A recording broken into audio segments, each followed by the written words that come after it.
যে স্বপ্নের জন্য যারা প্রাণ দিয়েছে সে স্বপ্নকে আমরা বাস্তবায়ন করবই। এটার থেকে আমাদের বেরিয়ে যাবার কোনো উপায় নেই। আমাদের প্রতিজ্ঞা রইল আমরা এটা করব। আমরা নতুন বাংলাদেশের অফিস এটা করেছি। নতুন বাংলাদেশ গড়ার জন্য আমরা এখানে এসেছি, সেটা যেন সবাই মিলে আমরা করতে পারি। দেয়ালের যে লেখাগুলো যখনই দেখি অবাক লাগে, এত কথা কিভাবে এদের মনে আসলো। এদের পেছনে তো কোনো কবি নাই, কোনো সাহিত্যিক নাই, কোনো পণ্ডিত নাই যে কথাগুলো জোগাড় করে করে দেবে, কিন্তু সারা শহর ছড়িয়ে আছে, অন্যান্য শহরেও আছে। প্রতিটি কথা অত্যন্ত মূল্যবান, ছোট্ট কথা, ছোট্ট ছবি, অত্যন্ত মূল্যবান। শুধু বাংলাদেশের মানুষ উতলা হয়ে গেছে নতুন বাংলাদেশ করার জন্য, তাই না? আমাদের যত বাংলাদেশি সারা দুনিয়া জুড়ে আছে, তোমরা একটু আগে বলেছো তাদের কথা, তারা সবাই বলছে যে আমরা আসতে চাই, আমরা এই নতুন স্বপ্ন বাস্তবায়নে শরিক হতে চাই। কাজে তারা, তোমরা যে ঢেউ উঠিয়েছ শুধু এখানকার মনে না, সারা দুনিয়ার বাংলাদেশিদের মনে এই ঢেউ উঠিয়েছে, তারাও যোগ দিতে চায়। যারা বাংলাদেশি নয়, অন্যান্য দেশের তরুণরা, তারা বলছে আমরাও দেখতে চাই, কারণ আমাদের দেশেও এরকম দরকার। কাজে এটা কোনো সীমাবদ্ধ নয় যে বাংলাদেশের মনের মধ্যে তোমরা প্রচন্ড ঢেউ জাগিয়ে দিয়েছ, প্রচন্ড স্বপ্ন জাগিয়ে দিয়েছ।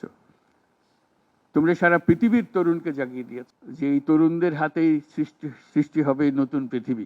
কাজেই তোমরা যেটা করলা সেটারই একটা সূত্রপাত, তরুণদেরকে দিয়েই নতুন পৃথিবীর সূত্রপাত। এটা শুধু নতুন বাংলাদেশের সূত্রপাত না, এটাই নতুন বাংলাদেশের মাধ্যমে নতুন পৃথিবীর সূত্রপাত করছো তোমরা। তোমরা ইতিহাস।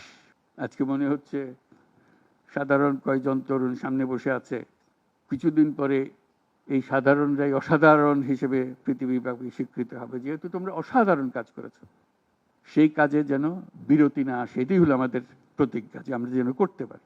আমার একটা প্রস্তাব থাকবে নাহিদ, আসিফ এবং তোমাদের সবাইকে, অন্তত মাসে একটা করে চিঠি লিখো আমাদের কাছে।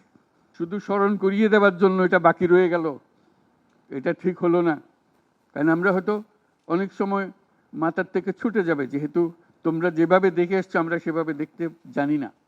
সেই জানানটা দেওয়ার জন্য আমাদেরকে গুঁতো দিতে হবে, স্মরণ করিয়ে দিতে হবে, যাতে করে আমরা এটার থেকে বিচ্যুত হয়ে যেতে না পারি। এটা তোমাদের দায়িত্ব, কারণ যে পথে রওনা করে দিয়েছ সেটার রূপরেখা তোমাদের কাছে পরিষ্কার। আমরা হয়তো কিছুটা বুঝেছি, কিছুটা অন্যভাবে বুঝেছি, এরকম যেন না হয়। তোমাদের ঠিকভাবে যে স্বপ্ন তোমরা দেখেছো সেই স্বপ্নটা যেন আমরা আমাদের সাধ্যমতো রূপ দিতে পারি। বহু লোক বসে আছে যারা এই দুঃস্বপ্ন থেকে আমরা জেগে ওঠার কারণে তারা দিশেহারা হয়ে গেছে।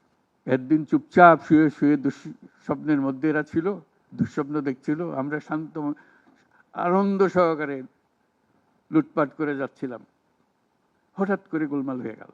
তারা কি চুপচাপ বসে থাকবে? মোটেই না।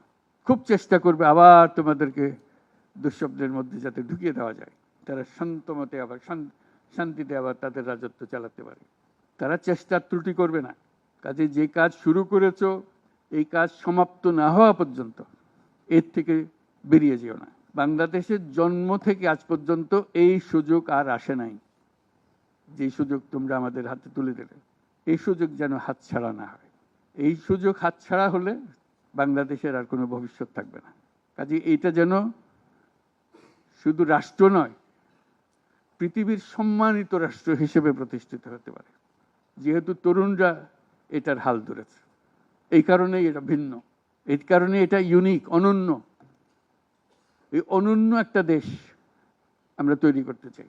তোমাদের চিন্তায় স্বচ্ছ, তোমাদের চিন্তায় সঠিক, এটা মুঠো থেকে ছাড়বে না, হাত থেকে ছাড়বে না, এবং আমাদেরকে স্মরণ করিয়ে দেবে যদি আমরা এটার এই স্বপ্নের থেকে দূরে সরার কোনো কাজ করে ফেলে। আমাদের কারো কোনো ইচ্ছা নাই এই স্বপ্ন বাইরে যাওয়ার, এই স্বপ্ন বাস্তবায়ন করাই আমাদের সার্বক্ষণিক কাজ।